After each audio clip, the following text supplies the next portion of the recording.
반갑습니다. 47일차 로마서 묵상입니다. 오늘 말씀은요, 로마서 11장 11절에서 16절 말씀. 제목은요, 제 역할.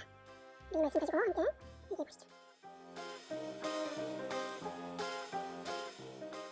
네, 여러분, 우리에게 주어진 인생을 살다 보면요, 자기에게 주어진 역할이라는 것이 있습니다.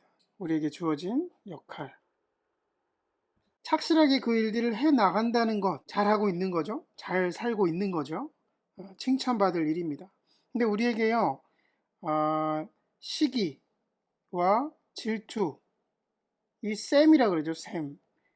이 시기와 질투, 이 셈을 일으키는 것 중에 하나는 다른 사람보다 항상 더 잘해야 된다는 그런 생각들이 우리 안에 있기 때문이죠. 자신에게 주어진 그 달란트만큼 착실하게 최선을 다한다면, 그 역할을 잘 감당한다면 그것보다 아름다운 것이 어디 있겠습니까? 하나님이 주신 그 달란트 그대로 그 역할을 감당하며 살 때 하나님이 기뻐하신다라는 겁니다. 자, 그렇다면 이스라엘은요, 어떨까요? 이스라엘은 하나님과의 언약 가운데에 제사장 나라가 될 것이다 라고 했죠. 이 제사장은 예전에 뭐라 그랬습니까? 하나님과 사람을 이어주는 다리 역할을 한다. 하나님과 이 이방인의 다리 역할을 이스라엘이 해야 된다라는 것이죠. 이스라엘은요, 이방인이 예수님을 통해서 하나님의 자녀가 되었다 라는 거에 대해서 이 시기와 질투가 얼마나 크겠어요. 그쵸? 그것에 대해서 한번 보시죠. 11절. 그러면 내가 묻습니다. 이스라엘이 걸려 넘어져서 완전히 쓰러져 망하게끔 되었습니까? 그럴 수 없습니다. 그들의 허물 때문에 구원이 이방 사람에게 이르렀는데 그것은 이스라엘에게 질투하는 마음이 일어나게 하려는 것입니다. 그래요. 정리해보면요. 결과적으로 이스라엘이 죄 가운데에 걸려 넘어졌다. 넘어졌기 때문에 구원이 이방인에게로 넘쳐났다라고 할 수 있는 것이죠. 여러분, 여행을 할 때 관광 가이드가 있어야 돼요. 그죠? 처음 가는 그 나라에 가이드가 있어야 좀 유명한 관광지들을 둘러볼 수 있는 것이죠. 어느 날 이제 우리가 여행을 가게 됐는데 가이드가 아픈 거예요. 가이드가 아픈 바람에 여행자들이 오히려 더 자연스럽게 여행을 즐긴 경우가 있다는 거예요. 이스라엘은요, 하나님께서 이방인들을 구원의 길로 안내하라고 세우신 관광 가이드와 다름이 없던 것이죠. 관광 가이드가 병이 나서요, 돌아오지 못하게 된다. 그럼 무슨 일이 생기겠습니까? 12절. 이스라엘의 허물이 세상의 부요함이 되고 이스라엘의 실패가 이방 사람의 부요함이 되었다면 이스라엘 전체가 바로 설 때에는 그 복이 얼마나 더 엄청나겠습니까? 자, 관광 가이드의 역할은 무엇입니까? 여행객들이 훌륭한 여행이 되도록 안내하는 것입니다. 그렇죠?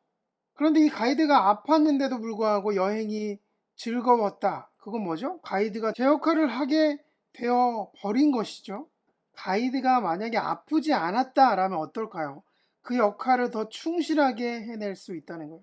그 여행객들에게 더 훌륭한 여행이 되도록 이끌어 갈 수 있다라는 겁니다. 여러분, 이스라엘의 실패에도 불구하고 온 세상에 구원이 넘쳤다.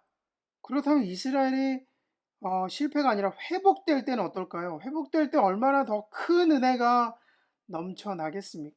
여러분, 목수 아시죠? 목수가 헛간을 짓다가 망치가 부러졌어요. 그 망치를 버리겠습니까? 아니에요. 목수들은요, 그런 도구들을 버리지 않고요, 다시 더 튼튼하게 고쳐서 사용한다는 겁니다. 하나님도 마찬가지죠. 부러진 망치를 버리시는 분이 아니라요, 불쌍히 여기시고 고쳐서 다시 귀하게 쓰시는 분이 바로 하나님이십니다. 바울은요, 복음에서 멀어져가는 이 동족 이스라엘을 보면서요, 마음이 너무 아팠습니다. 그러나 이 이스라엘을 버리지 않을 것을 알고 있었습니다. 하나님의 사랑을 알고 있었기 때문에 오히려 위로가 되었던 것이죠. 13절. 이제 나는 이방 사람인 여러분에게 말합니다. 내가 이방 사람에게 보내심을 받은 사도이니만큼 나는 내 직분을 영광스럽게 생각합니다. 그렇습니다. 바울은요, 특별한 부르심이 있었습니다. 유대인이 아니라 이방 사람들에게, 이방인에게 복음을 전하는 사도로 부름을 받았죠. 바울은요, 그 사실을 굉장히 자랑스럽게 생각하고 있었습니다. 하지만 이 바울의 마음 한켠에는요, 이스라엘을 향한 안타까움과 그 뜨거움이 있었던 것이죠. 이방인들에게 복음을 전하면서도 이스라엘을 위해서 계속해서 중요한 역할을 하고 있었던 것입니다. 14절. 나는 아무쪼록 내 동족에게 질투심을 일으켜서 그 가운데서 몇 사람이라도 구원하고 싶습니다. 바울의 1차적인 그 사명, 그 역할은요, 열심히 이방인들에게 복음을 전하는 겁니다. 사랑을 전하는 거예요. 그리고 2차적인 역할은 바로 구원받는 이방인들을 보며 유대인들이, 이스라엘 사람들이 질투가 나도록, 셈이 나도록 하는 것입니다. 바울은 늘 이스라엘이 회개하고 하나님께 돌아오게 될 그날을 꿈꾸며 살았던 것 같습니다. 15절. 하나님께서 그들을 버리심이 세상과의 화해를 이루는 것이라면 그들을 받아들이심은 죽은 사람들 가운데서 살아나는 삶을 주심이 아니고 무엇이겠습니까? 그래요. 이스라엘이 자기의 역할을 잘 감당하지 못했지만 그럼에도 불구하고 온 세상에 이방인에게 복음이 전파되었다는 겁니다. 이제는 이스라엘의 회복이 남았죠. 이스라엘의 회복은요, 마치 죽었던 사람이 살아나는 것처럼 기쁨과 환희의 잔치가 될 거라는 것이에요. 하나님이 이토록 이스라엘을 아끼시는 이유가 무엇일까요? 16절. 만물로 바치는 빵 반죽 덩이가 거룩하면 남은 온 덩이도 그러하고 뿌리가 거룩하면 가지도 그러합니다. 네, 이걸 쉬운 성경으로 좀 읽으면요. 처음 떼내어 드린 반죽의 일부분이 거룩하면 반죽 전체가 거룩하고 나무 뿌리가 거룩하면 가지도 거룩한 법입니다. 네, 옛날 이스라엘 사람들은요, 하나님께 감사의 제물을 드릴 때 이 곡식을 수확하게 되면 그 곡식을 가루로 빻아서 반죽을 만듭니다.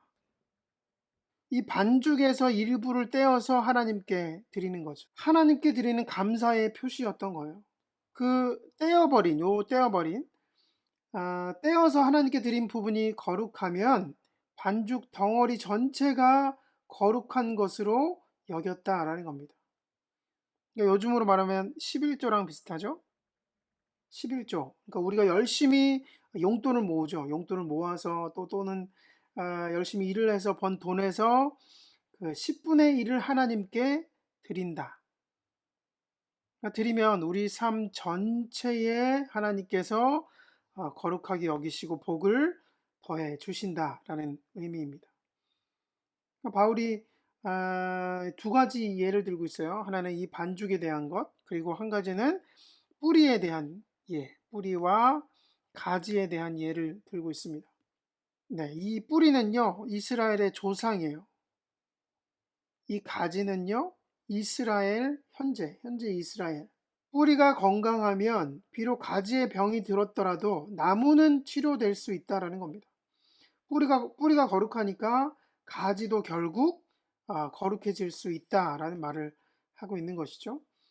그러니까 이스라엘을 지탱하고 있는 건요, 이스라엘의 조상들에게 주신 하나님의 영원한 약속이라는 거예요.